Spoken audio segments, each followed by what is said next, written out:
It's Iron Bowl week here. Scott Griffin of Tide Tiger, Rodney Orr, Tider Insider.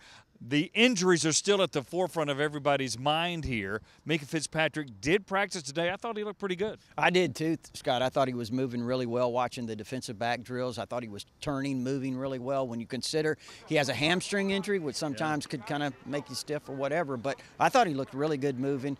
You know, Coach Saban talked about he addressed all the injuries today in terms of whether or not they might play, and really we didn't get an answer on any of them. Christian Miller, Terrell Lewis, Mack Wilson, all three of those guys have been out. Coach Saban didn't rule out the possibility that those guys would not be back for this game. There is certainly that possibility, but none of those three were on the field today, and neither was Ross Pierschbaker, who missed last week's game against Mercer with a high ankle sprain.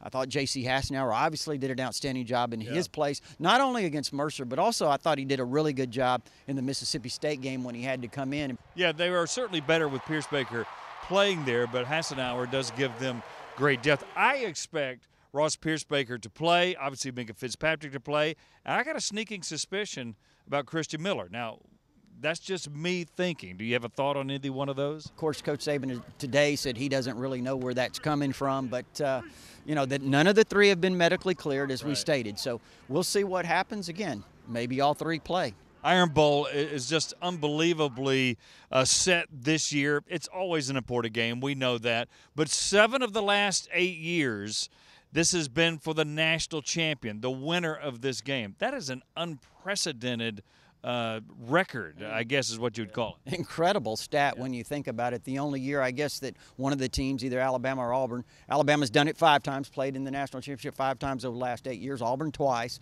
And the only year was 2014, and Alabama got beat in the playoff game against Ohio State, so they came 1 game short, or it would be 8 for 8. Nick Saban had thoughts about this game today. It does have significance, and it has had significance in the past. Makes it even more interesting on a national level, as well as for our fans, their fans, and all the people who have passion for the game. Everybody kind of knows what's at stake. I think the most important thing is that you can stay focused on what you need to do on the field so that you have the best chance to execute and be successful. Nick, I was wondering about, everybody has a perception of this game from the outside. Your perception perhaps when you came here 11 years ago and how it's grown and matured, and maybe your appreciation of this rivalry now that you're in the middle of it.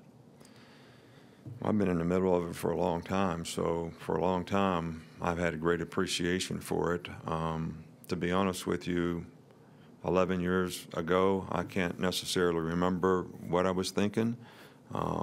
I was thinking they were pretty good and we weren't so good and we needed to get better. I know I was thinking that. I've always had a lot of appreciation for this rivalry even before being here. But I don't think that you really understand the significance of a rivalry until you're involved in it, whether it's Ohio State, Michigan, Michigan State, you know, whatever rivalry it is. And to the people in that rivalry, that game is as important as it is to anybody else. I think the significance of this game probably adds a lot to it, and the game has been significant, as mentioned before, for 7 out of the last 8 years. But to our fans, regardless, and to our players, and to the coaches and the people who work so hard around here, I think that this is always a game of significance. And this particular year, there's a lot on the line for both teams, and that should make it a great game. All right, that's Nick Saban on the rivalry. Certainly, he said he had respect for it looking from the outside in, even more so now. Now, look, we've got all week to talk about this game, but what's just an initial thought off the top of your head here on Monday of the Iron Bowl week? Man, I tell you, when you think about this game, Scott, it just seems like one of those old throwback games that we've known in the past, you know, Alabama, Auburn. There really haven't been too many of these in recent years. But you remember in the 80s when they had that string of great games, and in the 90s it carried into the 90s. And just phenomenal when you look at both teams. Number 1 team, the number 6 team in the college football playoff poll. I mean, they're 2 really outstanding teams. You know, I think that the really strange thing about this game is 3 weeks ago, if you'd have polled 10 people on this game, I think 7 or 8 would have said Alabama would win the game. I think if you polled those same 10 people today, or polled 10 people today, probably it'd be a 50-50 deal.